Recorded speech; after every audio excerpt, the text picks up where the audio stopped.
technological competition is a direct and indirect security concern for the United States. So first, on the direct side, I think was previously mentioned by Chris, of course, the United States is still reliant on global trade, and maybe we're reliant on supply chains, more than we were before. But I think part of the key issue was to not be so reliant on China, and to disperse those chains elsewhere.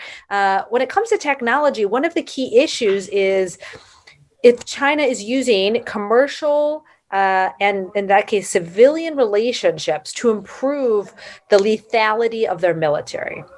So something like Boeing, I think Chris mentioned Boeing, huge concern about commercial aircraft and manufacturing and sharing of technologies, because one of the main weaknesses of the Chinese military is propulsion, is their engines. The one way that the United States has an advantage over China, if we did get into some sort of, conflict, is that our aircraft perform better against Chinese aircraft.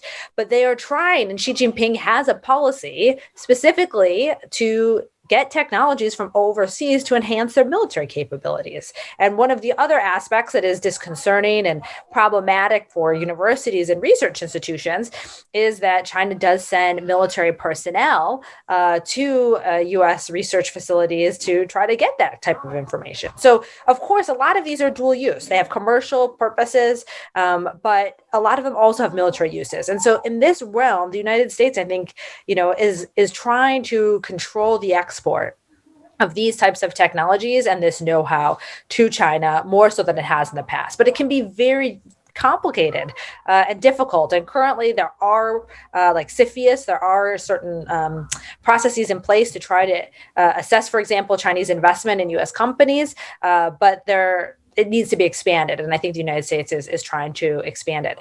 Indirectly, one of the main concerns is, China is gathering or, potentially gathering a lot of data through their technological expansion around the world, specifically through Huawei and 5G networks. And data is kind of like gold to tech companies and to medical companies and to militaries, right? The more you know about people, the decisions they make, the better you can improve some sort of like artificial intelligence, automation, machine learning types of systems, of which, the future of military seem to be going in that direction.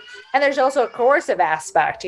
China might no longer, espionage could change. If all of a sudden they could specifically target elites, they know all their bank accounts, they know what they like to buy type of stuff, and they can, use targeted cyber attacks to really disrupt someone's life who says something bad about Taiwan.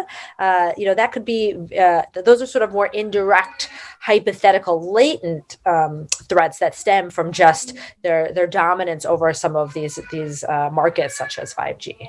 But the lethality of the PLA is my primary concern. And I often say to tech companies in the United States, I understand you want to make money, but what are you going to tell the American people when on the other side, Americans are dead because of, what you did? That's not something we want to hear in the future.